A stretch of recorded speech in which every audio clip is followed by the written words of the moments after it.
నమస్తే, నేను మీ Gopi. Welcome back to our channel. ఒక 2 days బ్యాక్ మనం ఒక విచిత్రమైన ఘటన చూసుకున్నాము. ఎందుకంటే అది వనస్థలిపురంలో ఒక భార్య వాళ్ళ భర్తని వేరే ఒక ఆమెతో ఉంటే రెడీ హ్యాండెడ్గా పట్టించి పోలీసులకి అయితే పట్టించడం జరిగింది. సో అసలుకి ఏం జరిగింది అంటే గత ఈ నెల మొత్తం మనం చూసుకుంటే ముఖ్యంగా వాళ్ళ భార్యలే వేరే అమ్మాయితో కలిసి సహజీవనం గడుపుతూ ఉండడంతో ఆ టైంలో వాళ్ళ భార్యలే వెళ్ళి రెడీ హ్యాండెడ్గా పోలీసులకి అయితే పట్టించడం జరుగుతుంది. సో ఇది వచ్చరికి 3వ సంఘటన. ఒకటి వచ్చరికి వైజాగ్, అదేవిధంగా ఇంకోటి వచ్చరికి హైదరాబాద్లోని అంబర్పేట, మరొకటి హైదరాబాద్లోని వనస్థలిపురంలో జరిగింది. సో అసలు ఏం జరిగింది అంటే ఇప్పుడు ఎవరైతే పట్టుబడ్డ అతను ఆయన పేరు కిరణ్, ఇప్పుడు వాళ్ళ వైఫ్ ఉంది మనతో పాటు, ఆమె పేరు అనసూయ. సో వాళ్ళిద్దరితో మాట్లాడదాము అసలు ఏం జరిగింది అంటే గత 3 సంవత్సరాల నుంచి వాళ్ళకి ఒక రిలేషన్ ఉందంట.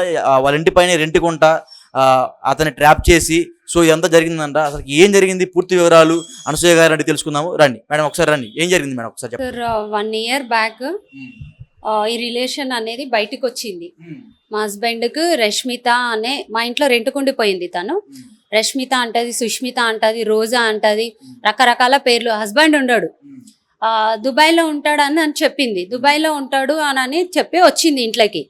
సరేలే అనుకున్నాము. చూస్తే ఆమెదంతా బ్యాడ్ క్యారెక్టర్. అంటే పొద్దున ఒకళ్ళు, రాత్రి ఒకళ్ళు, ఒకసారి పోలీస్ జీప్లో కూడా ఎక్కి వెళ్ళింది. ఏంది ఇట్లా అని అంటే అది నా పర్సనల్ అంటది.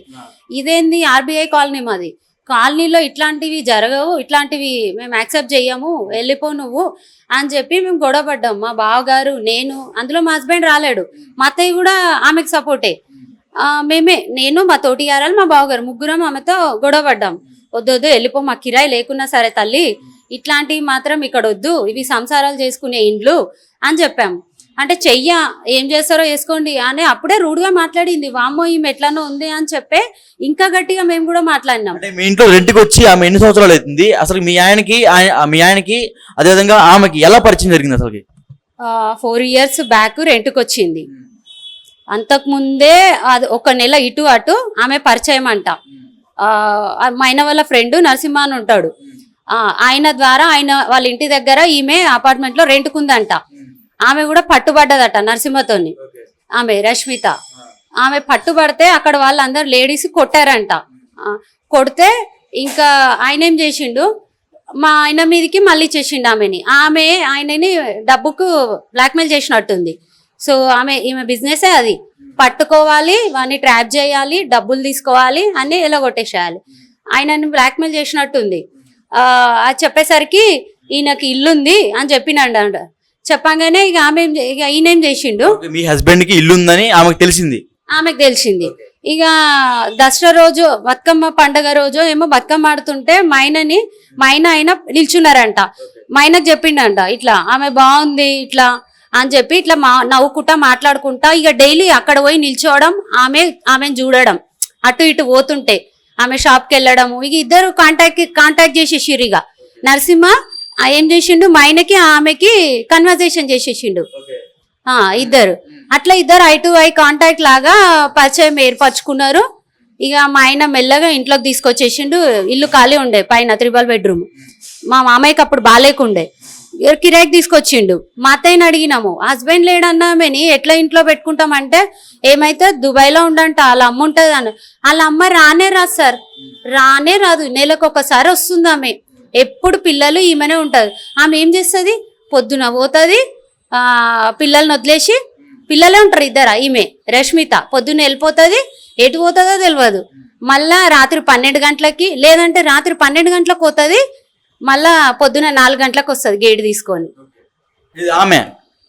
బయటికి వెళ్తా ఉంటది. ఇంకా వేరే పరాయి మొగళ్ళు కూడా బండి మీద వస్తారు. వాళ్ళు ఎవరు అట్లా వచ్చిర్రు, నీకు హస్బెండ్ లేడన్నా, మీ హస్బెండ్ అంటే కాదు మా బ్రదర్ అయితే మరి గొల్లం పెట్టేసుకుంటది. ఆయన రాగానే మేము ఎందుకు ఇట్లా జరుగుతుంది, బ్రదర్ అయితే ఇదేంది, ప్రతి ఒక్కడు బ్రదర్ అంటది, హస్బెండ్ ఎందుకు రాడు అని చెప్పి మేము ఒకసారి చూసినాం. నేను మా తోటి ఆరాలు విండో తీసి చూస్తే ఇంకా గలీజ్గా కనిపించింది. ఇక వేరే అతనితో ఉంది. చూసే ఫైట్ చేసినాం, మేము నిలగొట్టేసినాం. ఇక మా ఆయనతో కన్వర్జేషన్ పెట్టుకుంది కదా.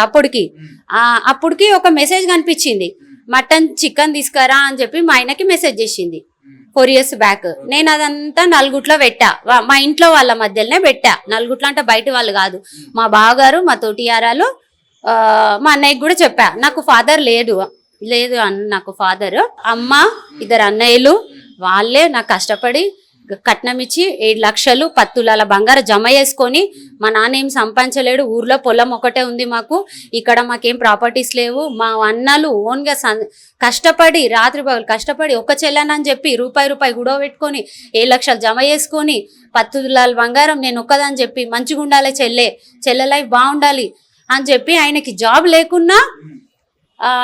లేకున్నా ఇల్లుంది, పోనీ ఫ్యూచర్లో చెల్లె చదువుకుంది చేసుకోగలుగుతుంది, బావకి ఇల్లుంది, ఇద్దరు మంచిగా ఉంటారు అని చెప్పి బావ చదువుకోకుండా చెల్లె చదువుకుందని ఇద్దరు అన్నలు ఏకాభిప్రాయంతో అంత కష్టపడి అప్పుడు 10 years బ్యాక్ 11 years అవుతుంది మ్యారేజ్ అయ్యి 2014లో అయ్యింది. కష్టపడి చేసి ఇచ్చారన్న, పెళ్లి కూడా గ్రాండ్గా చేశారన్న. ఇద్దరు అన్నయ్య ఆ ఫోటోలో ఒకసారి చూపిండి మన. సో ఇది మీ పెళ్లి ఫోటోలా? పెళ్లి ఫోటోలు అన్న, మీ ఫోటోలు చూస్తేనే అర్థమైంది. సో వచ్చరికి వాళ్ళ పెళ్లి ఫోటోలు అంట. ఇది ఊర్లోనే ఇంత గ్రాండ్ గా ఏంటంటే యాక్చువల్ గా నేను ఇంకేవి తేలేదు, జస్ట్ పెళ్లి ఇది ఒకటి తెచ్చాను. సో మనం చూసుకోవచ్చు వాళ్ళ పెళ్లి కూడా అప్పట్లో వాళ్ళు గ్రాండ్ గా చేశారు, వాళ్ళ అన్నలు అదేవిధంగా వాళ్ళ అమ్మగారు గ్రాండ్ గా చేశారు. సో ఇంకా యాక్చువల్ గా 1 year బ్యాక్ ఈ రిలేషన్ అనేది బయటకు వచ్చింది. ఇగో ఇలా April 10, 2023లో ఆయన బర్త్డే అయింది. మా పిల్లలతో ఉండకుండా మా పిల్లలు అడిగారు, డాడీ బర్త్డే కదా సెలబ్రేషన్ మన ఇంట్లో వేసుకుందాం. లేదు నాన్న ఆఫీస్ లో ఉంది నాకు అని చెప్పి వెళ్ళిపోయిండు. మా ముఖానికి ఏదో కేక్ కొట్టిండు, కేక్ తీసుకొచ్చి ఇంట్లో పడేసి కట్ చేసుకొని తినండి అని చెప్పి పడేసి వెళ్ళిపోయిండు. సరేలే ఫ్రెండ్స్ ఏమో ఆఫీస్ లో ఉంటది కదా నా అట్లా అనుకున్నాము. తర్వాత ఈ ఫొటోస్ చూసినాక అరే ఆమెతో సెలబ్రేషన్ చేసుకున్నాడు ఏంది, పిల్లల్ని వదిలేసి వాళ్ళు ఒక ఫ్యామిలీ లాగా దిగిరన్న. అసలు నా పిల్లల్ని వదిలేసి నన్ను వదిలేసి ఎవరి భార్యనో ఎవరికి పుట్టిన పిల్లలనో మరి ఒక్క రిలేషన్ కూడా కాదు ఆమెకి, అన్ని రిలేషన్ మా కళ్ళ ముందు చూసినాం, చెప్పినామరు మా రిలేషన్ మా ఫ్యామిలీ కూడా వద్దు కిరణ్ మేము చూసాము అని చెప్పారు. అయినా వినలేడు, వినక బయటికి వెళ్ళిపోయిండు. ఆయన 1 year బ్యాక్ వెళ్ళిపోయిండు. సో ఇంకొకటి మీ హస్బెండ్ పేరు ఏమైనా ఆస్తులు ఏమైనా ఉన్నాయా మీ హస్బెండ్ పేరు మీద?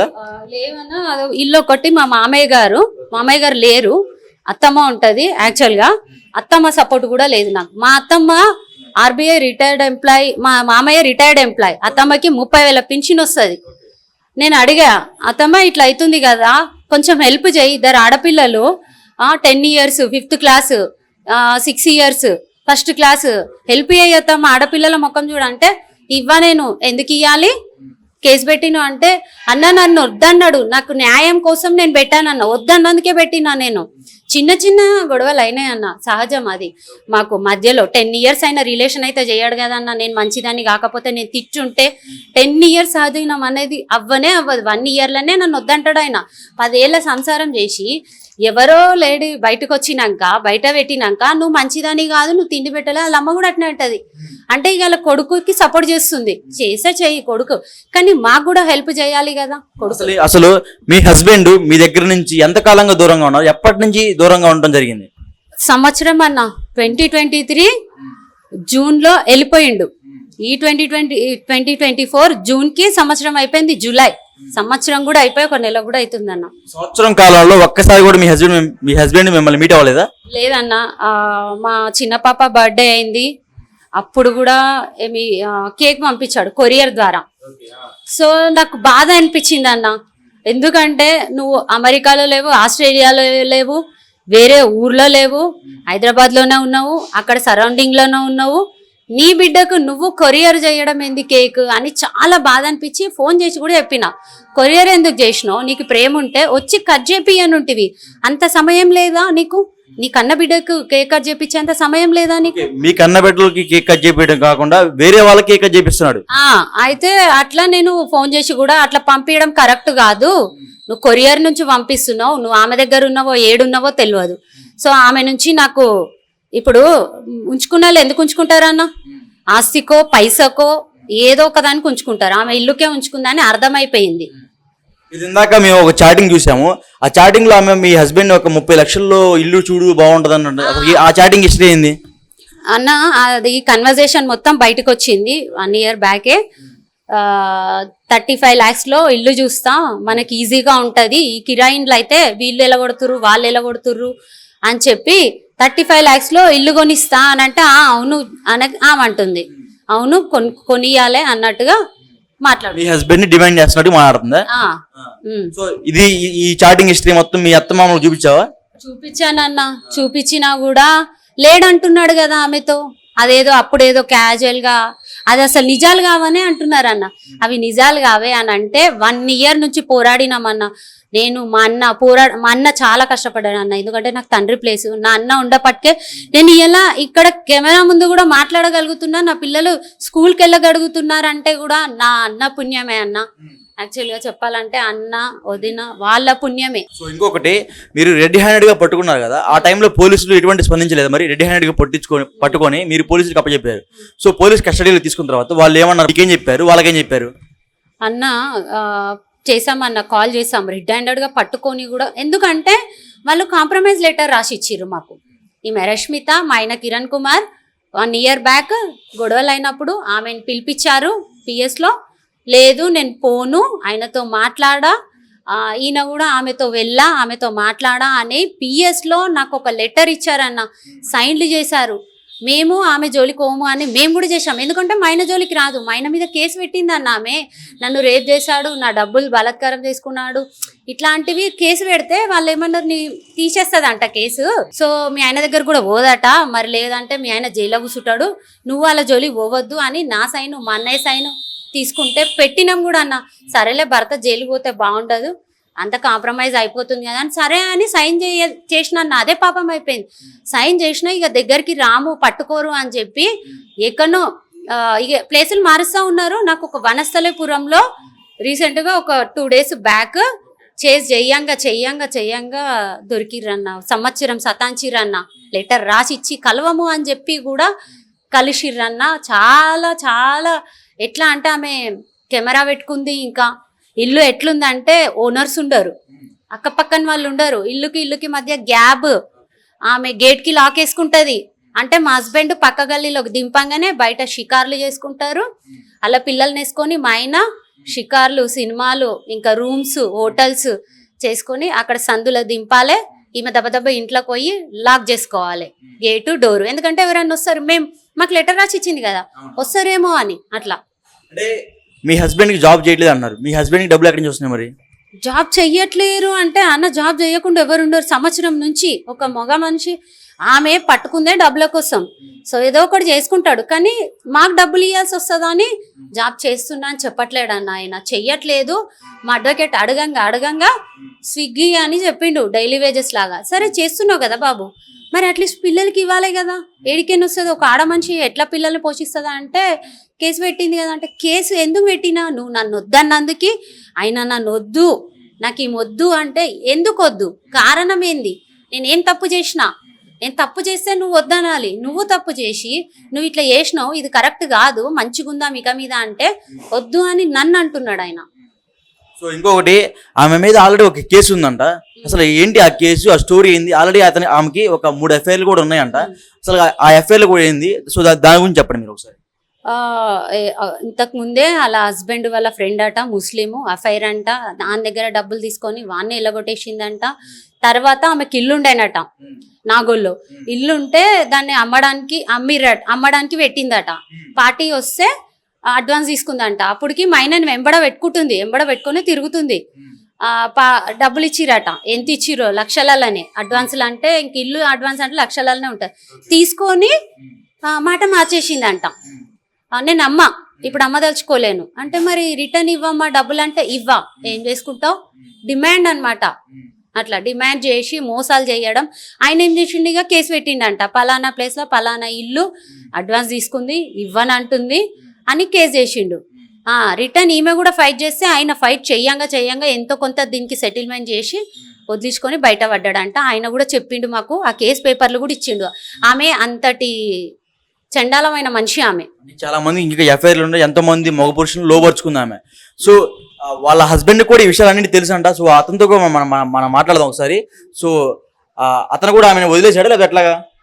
ఆయన డైవర్స్ ఏమి ఇయ్యలేడంట, కనుక్కున్నామన్న. డైవర్స్ ఏమి ఇయ్యలేడంట. దుబాయ్లో ఉంటాడంట. వీళ్ళకి నెల డబ్బులు పంపిస్తాడంట.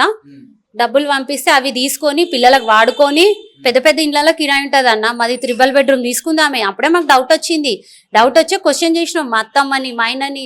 వాళ్ళు కబుర్లు చెప్తున్నారు మాకు, వస్తాడంట వాళ్ళ హస్బెండ్ వచ్చే నెల అని చెప్పి ఏదో ఒకటి మమ్మల్ని. సో ఈమె ఏమైనా జాబ్ చేస్తూ ఉంటుందా? ఈమె జాబ్ ఏం చెయ్యదన్న, అదే మాకు విచిత్రం. జాబ్ చెయ్యదు, 3 బెడ్రూమ్ లో ఉంటుంది అని ఆ డోర్లు వాళ్ళు వచ్చినప్పుడు కొంచెం చూస్తే అట్లాంటివి కనిపించినాయి మాకు. సో మరి ఆ పిల్లల పోషణ ఎక్కడ? ఆ పిల్లలకి స్కూల్కి వెళ్తా ఉంటారు వాళ్ళు. సో ఆ పిల్లలకి స్కూల్కి వెళ్ళడానికి డబ్బులు ఎక్కడి నుంచి వస్తున్నాయి మరి? వాళ్ళ హస్బెండే దుబాయ్ నుంచి నెల నెల డబ్బులు పంపిస్తాడంట అన్న. అవి తీసుకొని